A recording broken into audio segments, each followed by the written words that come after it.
I always think it's amazing when we talk about the brain that there is so much we still don't know, and that is true on this front as well. Every month we like to talk about our brain power and the different things we know or are still to find out.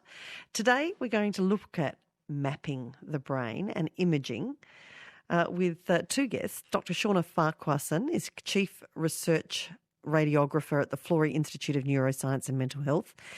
Good afternoon to you, Doctor. Good afternoon to you, Sonia. Thanks for inviting us. And Dr. Chris Tailby is head of the Epilepsy Cognition Laboratory at the Florey Institute of Neuroscience and Mental Health. Hello to you, Chris. Thanks for joining us. Now, Shawna, if I can start with you, how much do we know about our brain? How much has actually been mapped? From our imaging perspective, I think we have made huge advances over the last 30 years. So with the technique that I'm involved with, magnetic resonance imaging, MRI scans, which you've probably heard of, they were introduced in about the early 90s. And you may have seen the images, you may have even had a scan. But MRI has really improved not just our understanding of the anatomy and the physiology, but the understanding of disease and the effect of disease processes on normal structures of the brain. So we're able to visualize different tissue characteristics using hundreds of different sequences to look at conditions such as stroke, multiple sclerosis, trauma, and epilepsy, for example. But just as importantly, we're able to image the fetus in utero, the developing brain of infants and young children, right through to the aging brain. So this is something that was always, prior to MRI, was limited to sort of post-mortem and histology. And you can see that that's a huge advantage just in itself to be able to image patients as the disease progresses in vivo. Mm. So Shawna, just for the uninitiated, the layperson, what does it look like when you're looking at an image? I mean, can you tell the progress of, say, a person who has epilepsy or other brain conditions separate from the other? Does it look a certain way, or how, when you image, do you notice the impact of these diseases? Well, that's a really great question. I think we're just in the beginning of this in many regards, although we've started to utilise some of these techniques. But centres such as the Florey, we get to utilise these techniques to actually understand the normal developing brain and compare that to brains of patients that have epilepsy or Alzheimer's, as you say. So we're now able to develop the new thing that we're developing, or one of the many new things, is we're able to look at brain structure and function that's not visible to the eye. So we're able to map the structural connectome of the brain. So that means the white matter pathways in the brain that connect one region to the next region. So, for example, my hand function may be represented in my motor cortex on the outside of the brain, and we'll be able to map those fibre pathways right down to the brainstem, for example.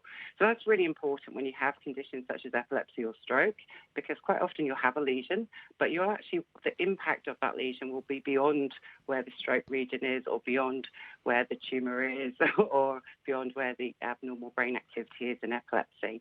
We're also able to look at, and Chris will talk about this more, the function of the brain. So we're able to use sequences in MRI to detect different changes in what's called the blood oxidation level, and he will talk about this in a little bit more. And so we can detect tiny changes in the brain which represent abnormal brain networks. So that's really quite an exciting thing. But how would you know that it's, say, epilepsy that's causing those changes as opposed to MS or Parkinson's or, those sorts of things? How would you does it look different, or is it just the manner of what you can see about how the brain is working that allows you to determine that? So the first thing is you have to target your techniques that you're sampling the brain, so to speak.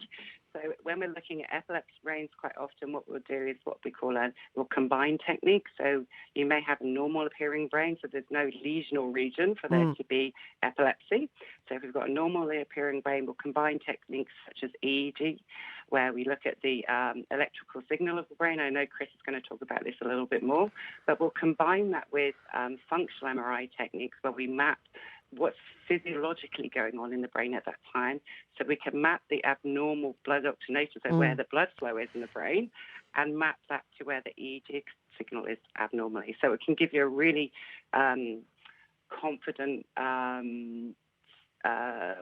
impression of where the abnormal region is in the brain. So it's not simple, and it involves a whole team of people. I probably should get that across. I'm part of a huge team at the Florey. As you know, we've got like 600 medical researchers working on a range of diseases. Yeah. But in just the epilepsy team alone, if we're doing one of the EEG fMRI studies, which is an EEG study with functional MRI scans, there'll be the radiographer, radiologist, epileptologist, neurologist, neuropsychologist. Yeah, look, it's very complex, I'm sure. Yeah.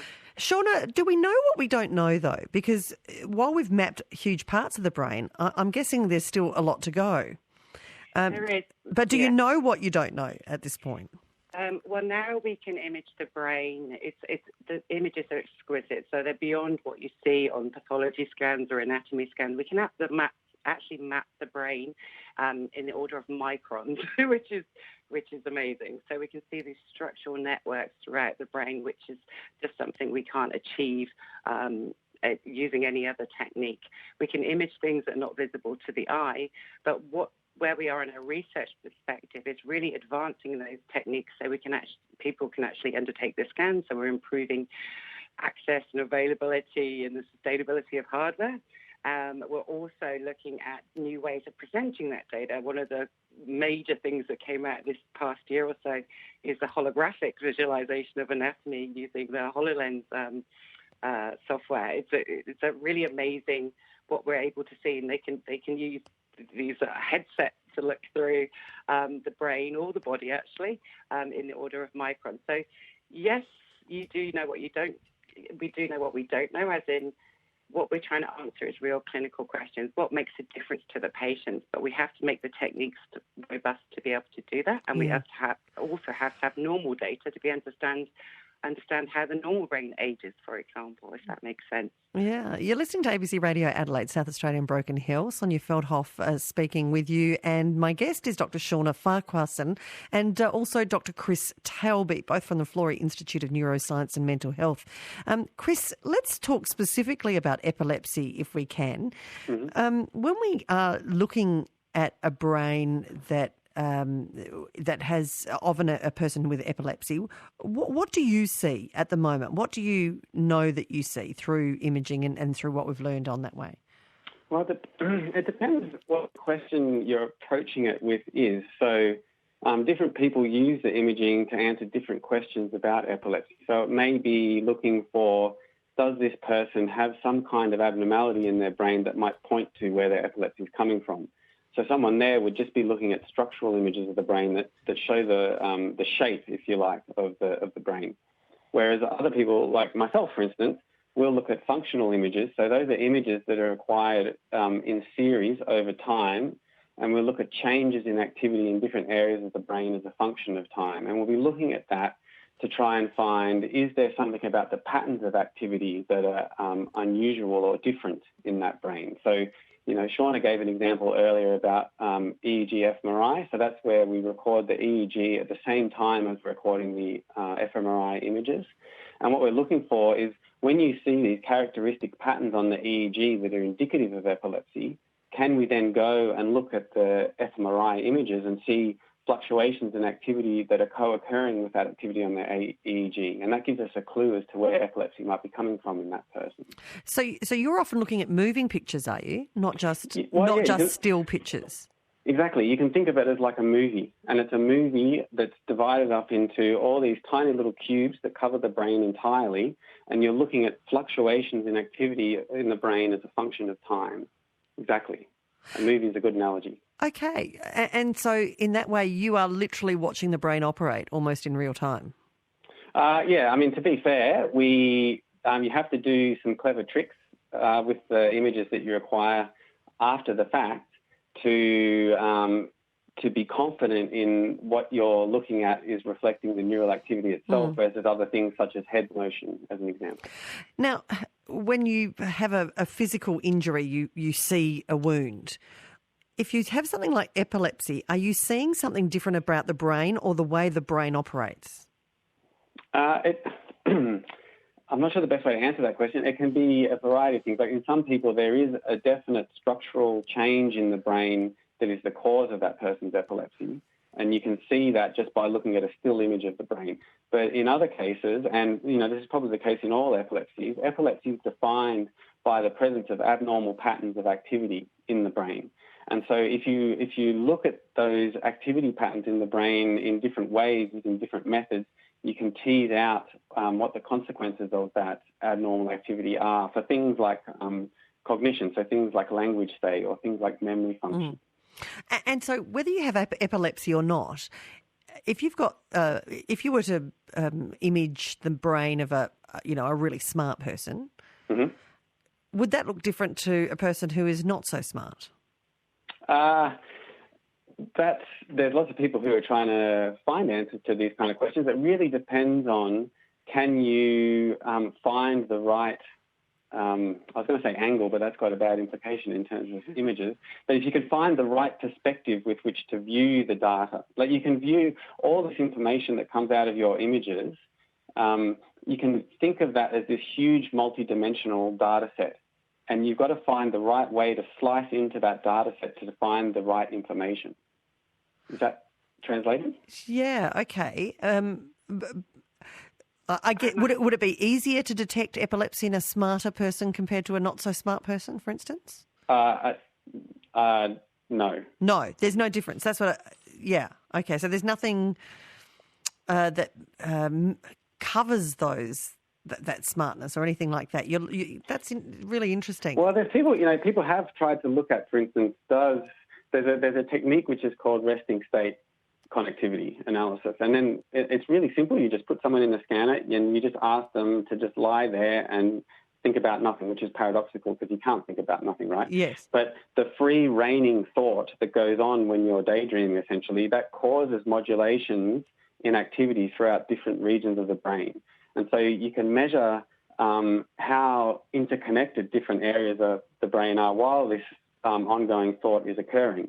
And you can look for variations across people in how that interconnectivity manifests. And so there's been lots of work looking at if you can tease apart patterns of that interconnectivity, does it relate in some way to intelligence, or does it relate into any particular skill you might want to think of? Does it relate to musical ability? Does it relate to athletic prowess? So you can get hints at this, but they're not perfect predictors. Yeah. Got a text. Oh, sorry. Go on, Shawna. I might just add to that. There's a very important point there that Chris is talking about, is that most of these studies are done at a group level. So the brain does operate differently if you have a certain condition, say, autism or certain speech conditions or certain developmental disorders. And there are many, thousands of functional imaging studies out there on different cohorts of patients, so different groups of patients. And they can show that the brain, in whether it's resting state or whether it's asked to do a certain task, that they do process data differently. They do that task differently, even men and women in some cases. So we are able to study the brain at that level, but that's at a group level, like a group of patients, not at an individual level. So you wouldn't necessarily see it on an individual. If you were doing a scan, if you said, like you said, a smart person versus not so smart person and their epilepsy, the key thing that you're looking at there is the abnormality is the epilepsy. But there are studies which show you the different, university students or sporting groups, people do process information differently, more efficiently, for example. Yeah. This is probably a good segue then to the a text question that's come through, a very interesting topic on brain imaging. I believe epilepsy has got genetic links with Tourette's and ADHD. Although ADHD is one of the most common neurological disorders, it seems it is a poor cousin to autism. Can your guests please advise if they are or know of work being done to further our understanding and treatments in ADHD? Shawna, is there a link there?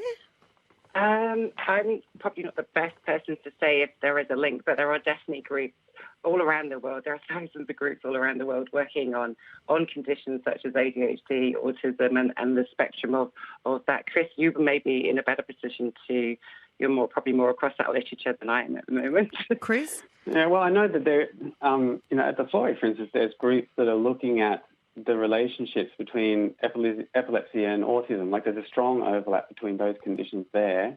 The risk, I think, of ADHD is elevated in epilepsy relative to a non-epilepsy population. It's not something that our group is looking into at present, but that is work that's ongoing around the world, yes. Okay. When we're talking about imaging, I've got a question saying, would you be able to tell with an image if there is a neurological signature in the brain from emotional domestic violence? Can you image that? Well, that's a really hot topic at the moment. All acquired and traumatic brain injuries is something that they're studying. I don't think on a patient level there, unless there was, something physical, a reason for that you would see that. But one of the things the new technologies are really looking at is providing quantitative imaging biomarkers to look at different conditions. And we know that certain environmental factors affect the way the brain develops, and the brain's obviously always developing as it's aging. So yes, it's something that is, I don't think, we'll be honest, you would look at now and see unless there was a physical reason for there to be some pathology in the brain, but it's something that we know people are looking into, especially from a functional MRI perspective, where there may be differences because of the person's experiences or environment. Would you agree, Chris? Yeah. And then I was actually going to tie that back into, this earlier question about can you identify condition X, whatever that might be, in a particular person that comes through the scanner. So one of the big things that's taking off in imaging now is applications of artificial intelligence or machine learning. And one of the big questions there is, if you just say you have two groups, a group of people that are free of disease and then a group of people that have a particular condition, say epilepsy or Alzheimer's or something, can you abstract some information out of the images from those people and then automatically classify them, make a prediction about whether they're from the healthy control group or whether they're from the disease group? So there's an explosion in interest in this question at the moment, and the techniques are developing rapidly. Yeah. Bruce has given us a call from Burnside. Both Dr. Shawna Farquharson and Dr. Chris Tailby are listening to you, Bruce. Good afternoon. I'm fascinated with this topic because I had a massive stroke a couple of years ago and was very lucky to survive. And I'm just wondering, is there any connection? Because I had a head injury when I was about 20. Which had a bleed on the brain from falling from a two-storey building. And, is there any connection with those sorts of injuries and stroke? And I just had one recently, having some hand surgery on my hand, and they called code stroke on me in recovery. And it's pretty daunting living with something like this. Yeah. Bruce, is this your area, Chris and Shawna, or can you... I do a number of studies on stroke for neurologists that specialise in that area. We've got a number of really great stroke researchers in the team, Jeff Dunn and Amy Grotman, where I wouldn't be able to say whether that was directly linked, but where there seems to be factors that relate to stroke or small vessel disease in the brain, also diabetes, those sorts of conditions. It's one of those things that's hard to say, and I think that's why we're really, really grateful for so many people volunteering their normal healthy brains or their brain before imaging, their brain once they've had a stroke, and watching the progression of that, because obviously re-stroke is a risk. But yes, I'm not sure if that, was the cause, but some things are related in the past. But I think the main things are small vessel disease at the moment, and ageing, yes, and healthy lifestyle, those sorts of things. Well, look, I'm getting so many questions specifically about epilepsy, actually, and so I'm wondering whether we perhaps come back and talk about that at some point with one of your experts from the Florey Institute of Neuroscience. But I think a lot of people have been fascinated by what you can tell from imaging, what we're learning and what we're still yet to learn. It's such an exciting area, Sonia. It's one of the most dynamic areas in imaging and radiology, and there's constant improvements every single day. So it's fantastic that so many teams around the world are working in this field, because it really does make an impact, not just how we understand the brain, but actually how, what information we can give to neurosurgeons to, better understand and navigate interoperatively. So it's a really, really exciting area to work in. Just before you go, is your brain imaged like a fingerprint? I mean, does one brain look like another brain, or is it sort of individual to you? Everybody's brain, that's what I actually say when I meet everybody. I say everybody's brain is different. It's like a fingerprint. You all have there's different regions of the brain, but the actual gyral pattern, is very different, can be very different, but they can function exactly the same. So there are some structural differences, but everybody's brain's, got its own network. But that's what we're learning to sort of understand a bit more now. Well, thank you for joining us today, helping us know a little bit about this wonderful organ that is our brain, such a powerful one, and we're learning more and more about it all the time, but still so much to learn, Dr.